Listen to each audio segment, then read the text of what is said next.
It was a showdown in Texas this week with President Biden and Donald Trump holding dual events along the border.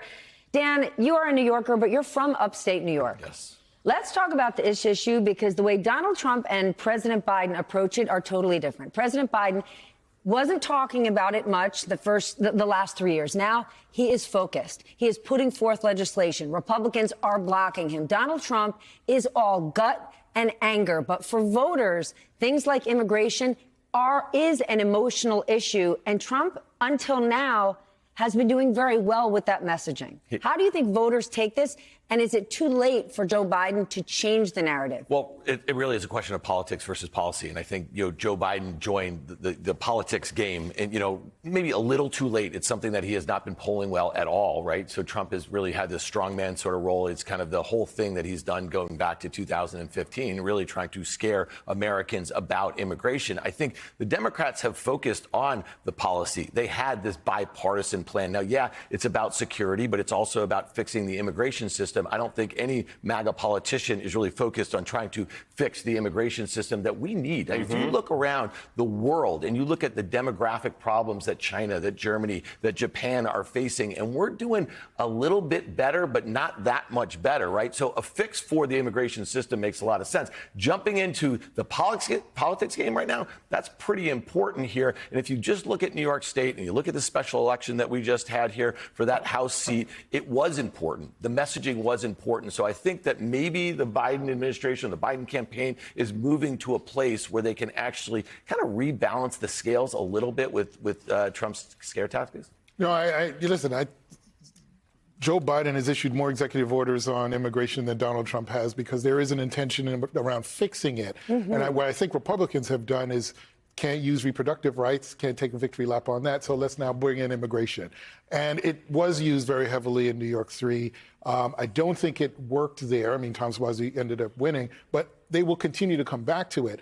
As a child of immigrants, this angers me to no end.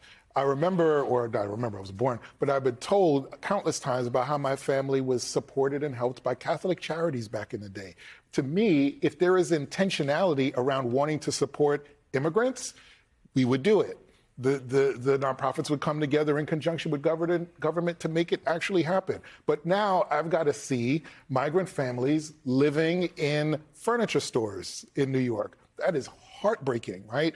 And so, yes, I think ultimately something should be done. I do think in many ways Democrats and Republicans have failed immigrants in this country.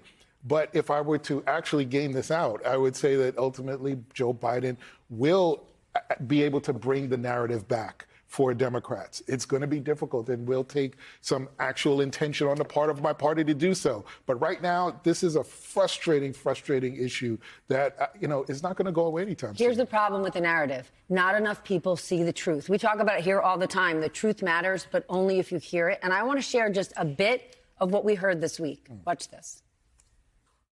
Migrant crime is beginning to spiral out of control. There's a migrant crime spree killing Americans. Migrant crime wave. The migrant crime crisis. The migrant crime. The growing immigrant crime crisis. Every third day there's a story about some sort of migrant crime. Okay, let's fact check. Crime and migrant crime is not rising. It is down. It's down in the big cities that receive the most migrants. Crime is down. And if that was not enough, while Donald Trump was at the border, remember, you had Mike Johnson saying Joe Biden was there for a photo op when it was Trump who sat down for a primetime interview. And I want to share this little kicker he threw in. Watch this.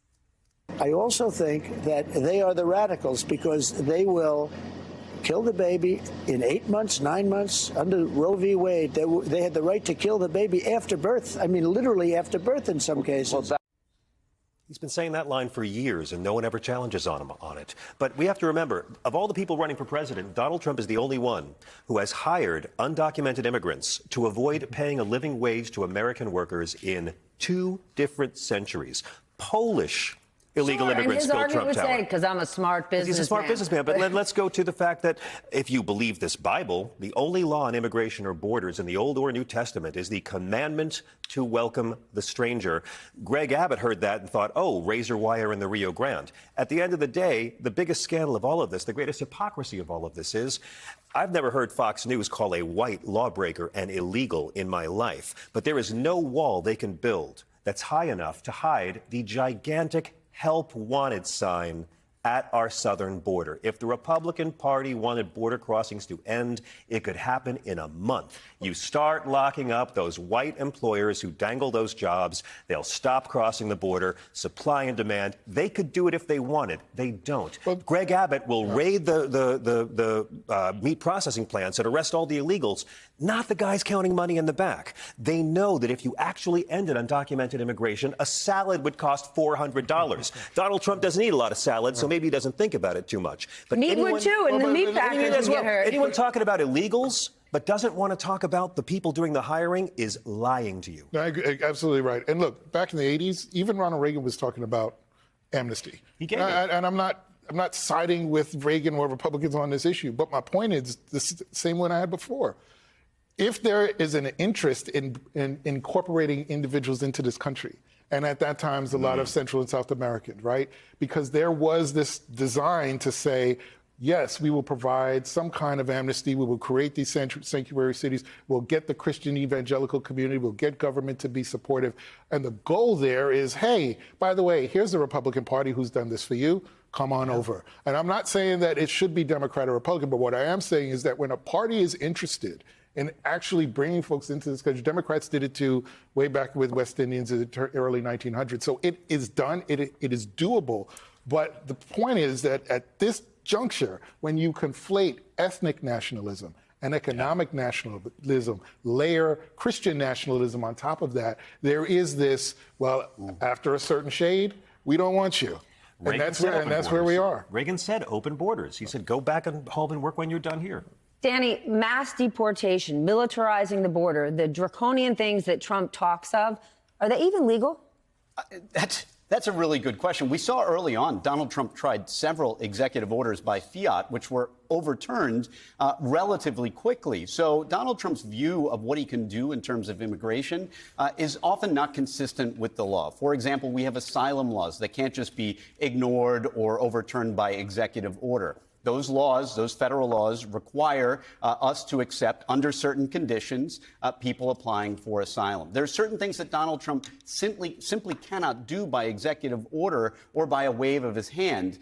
And we've known that since at least 2016, 2017, when he tried at the very beginning of his first presidency, maybe only presidency. But, I mean, he's tried it before, and he's wrong. But at this point, does anyone think he's right about the law? I mean, we just saw a clip of him saying they're trying to abort babies after they're born. I mean, that isn't even metaphysically possible.